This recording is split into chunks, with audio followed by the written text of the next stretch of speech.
the showmanship thing is you typically want to lead a horse with their pole even with your shoulders. I really don't even like that. I want to lead the horse with the horse at me or behind me. And by doing that, that really connects with that horse that I am the leader and that I'm going to not just lead you from point A to point B, but I am going to lead you through situations that you might be scared of, that you might be worried about. And that little part just about where you are when you lead the horse is really important for building that trust, for building that relationship. That's something I'm really big at. I will never let a horse lead out in front. And all I do, if they do get out in front, we just change directions. I just got done riding, what's his name? Stash here. Just got done riding Stash here. And that video is going to be posted on Patreon. I'm talking about speed control and why you have issues with speed control with your horse. I just recently brought Qatar home.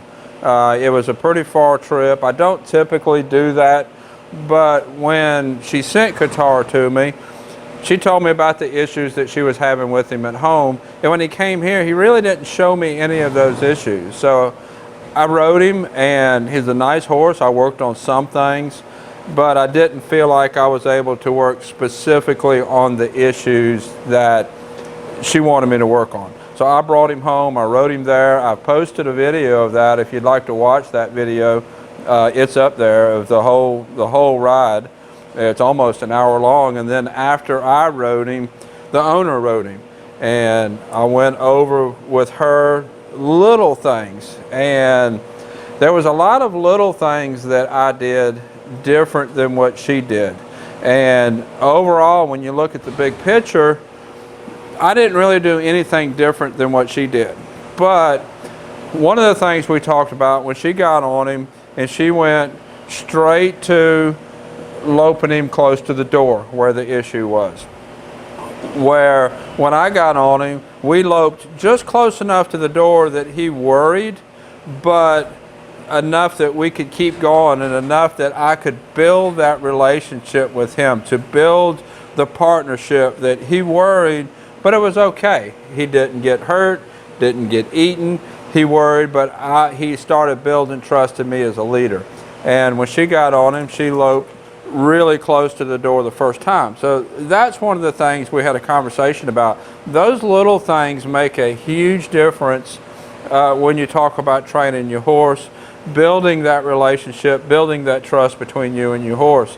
It's obvious in the comments that I get that many people really have no idea what that relationship, what that trust should be. It's kind of like riding a good horse. Many people, by far most people, they've never really ridden a good horse, and they don't really know what a good horse can be. Another thing that we talked about with her is just general leading him around. When she got off of him and we were leading back to the stalls, her barn is set up kind of like mine. She has a completely enclosed arena right off the end of where the stalls are. So we were out in the enclosed arena walking back in, and he started walking quick and got ahead of her. I mean, she was like here and he was leading this far ahead.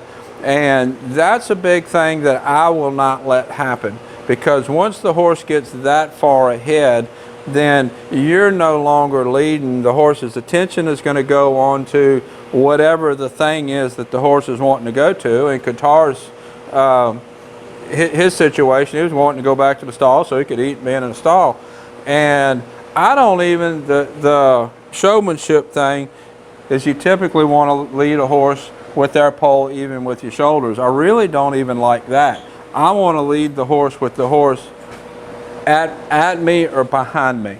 And by doing that, that really connects with that horse that I am the leader and that I'm going to not just lead you from point A to point B, but I am going to lead you through situations that you might be scared of, that you might be worried about.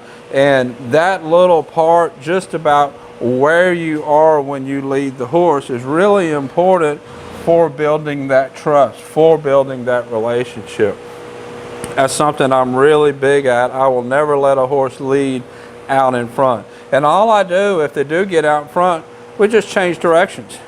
And change directions, go a different way. If I make a hard turn to the left, that puts the horse behind me again, and we go off leading again. And every time that horse gets ahead, we change directions. And by changing the directions, I'm telling that horse, let's go over here.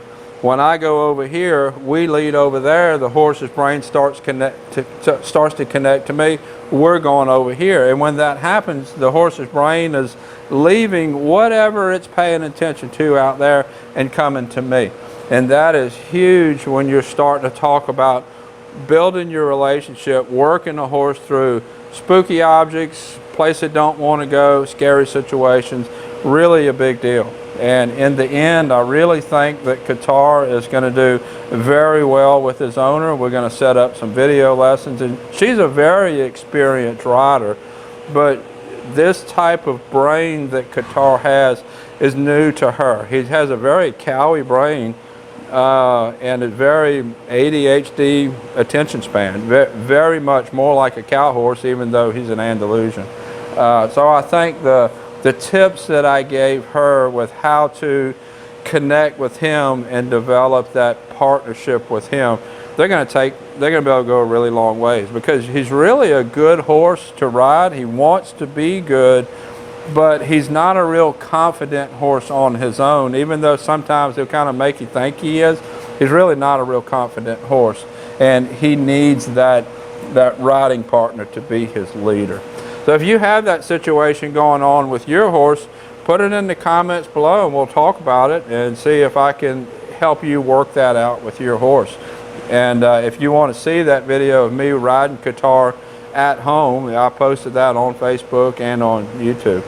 And this is Stash. I just had a really good ride with him working on speed control. And that video is going to be on Patreon probably the end of this week. Until next time, thank you for watching.